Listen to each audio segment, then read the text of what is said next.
Hi, this is Edward Foxell. In today's tutorial, we're going to go back and review the remove gaps across multiple tracks script that we looked at, the Part 4 series that we just finished a couple of tutorials back. And we're going to look at a different way of actually looking at how to do this. I think you'll find that it's actually a simpler approach, and ultimately we're never going to create markers. We're going to create markers today just to show where they're going to come out, but ultimately we will not create the markers at all. So let's take a look at how I plan to approach this one. Basically, here's the plan behind this one. I want to go through and look at every frame, and as long as there is nothing on that frame, the first time I'm going to set a variable that says this frame has nothing on it. And then we're going to continue forward. As we go forward by frame, we're going to check to see if there's anything on it. Now, since my variable's already been set, we're not going to reset it until we get over here and we say, oh, here's a frame with something on it. As soon as we hit that, we're going to create a region and reset our variable, but I don't need to process this frame or this frame or this frame. So as soon as I hit this one right here, when we're on this track, I'm going to jump immediately to here. And then it's going to keep processing down the track, and it's going to see this one. And it's going to say, oh, that one's longer than this one. So instead of jumping to here, now I'm going to jump all the way to here.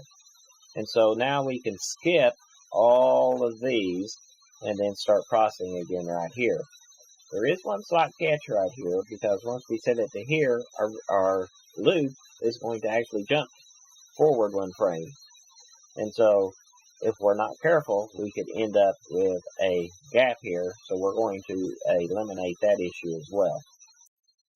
So let's take a look at the code we're going to use to do this. Here's our standard script with all of our normal stuff all the way down through the my Vegas equals Vegas. Then we're going to start the new code. First of all, I'm going to set me a time code, which is a region start, and I'm going to set that to null. Remember, if it's null, then the next time I find a blank area, I'm going to set that to region start. And so if it is not null, I am looking at a region. If it is null, then I am not looking at an empty region. So then we're going to go through a for loop, which is going to be a long variable. We're going to start with I equals 0. And as long as I is less than myvegas.project.length.frameCount, so we're going to look at the entire project length, it's going to increment by 1. Then I'm going to set me a time code variable called encode, which we're going to get from check found under this frame, and we're going to pass it the ith frame. Now that's this routine down here that we're going to look at in just a minute. What this routine does is it looks to see if there's something under this frame. If it is, it returns the ending time code for the event found under that frame. If there isn't, it returns null. If it is not equal to null, if it found an event under there, then let's check to see if our region start is null. If that is not equal to null, then we have found a blank area.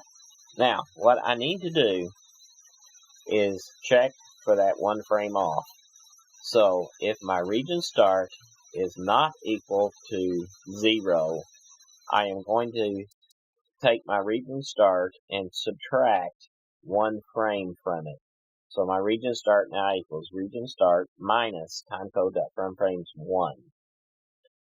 Then we can add the region to the timeline. We pass it the region start as the beginning position. We pass it the current frame that we're looking at minus the region start as our length.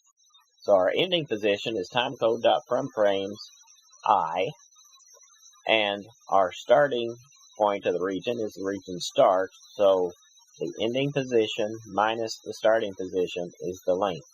Then we have to set the region start back equal to null, so we can look for another blank area.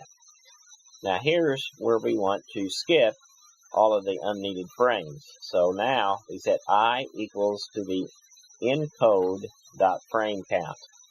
So now we're going to skip past the entire event area. Now, if the encode does equal null, then we need to do our else routine, which is down here. If the region start also equals null, then we're going to set the region start to the timecode.fromeframes I. If they are both null, then it's time to start a new blank region. Now let's look at the check found under this frame. It is going to return a timecode, and we are passing it the frame that we want to look at. So the first thing we're going to do is set the found event end timecode to null. It's a new variable. Then we're going to go for each track, my track in myvegas.project.tracks, for each track event, my event in mytrack.events. Then we need to see, is this event under this frame? So if the myEvent.start.frameCount is less than or equal to I, and myEvent.end.frameCount is greater than or equal to I, then this event is under this frame. So if the found event equals null, I can't compare anything to it if it's null. So if the found event equals null, then I'm going to say found event equals myEvent.end. If it is not equal to null, or else case, then I can compare it. So if myEvent.end is greater than the found event.end, then I'm going to set the found event.end to myEvent.end because I want it to be the longest event that I have found. Finally, down here, if myEvent.start.frameCount is greater than or equal to I don't need to look at any more events on that track because I know all the rest of them are after this point. So I'm going to break out of the for each going through the events so that we go on to the next track. Like I said, if there's 97 events on this track and we found one that was underneath the frame is event number 3, there's no point in looking at the other 94 events on this track. Finally, when we're all said and done, we're going to return found event end. So this is either going to return the time code of the end of an event that it found, or it's going to return null. The only other routine we haven't looked at yet is this add region to timeline. It's the exact same one we used before. If we come down here and look, we have the add region to timeline, the start, the length, the title. It creates a new region with that information and then adds that region to the Vegas project. Exactly the same as it did in the other script. So let's test this script out and see how it works. Here we can see that it created our 4 areas that it found, and if we zoom in, we will see that it is starting at the exact right place and ending at the exact right place. Region 1 ends at the right place, starts at 0, and so we have our 4 regions that were created. Let's check another project. This one created our 3 regions, as we would expect. And then back to this one. This one created our 7 regions.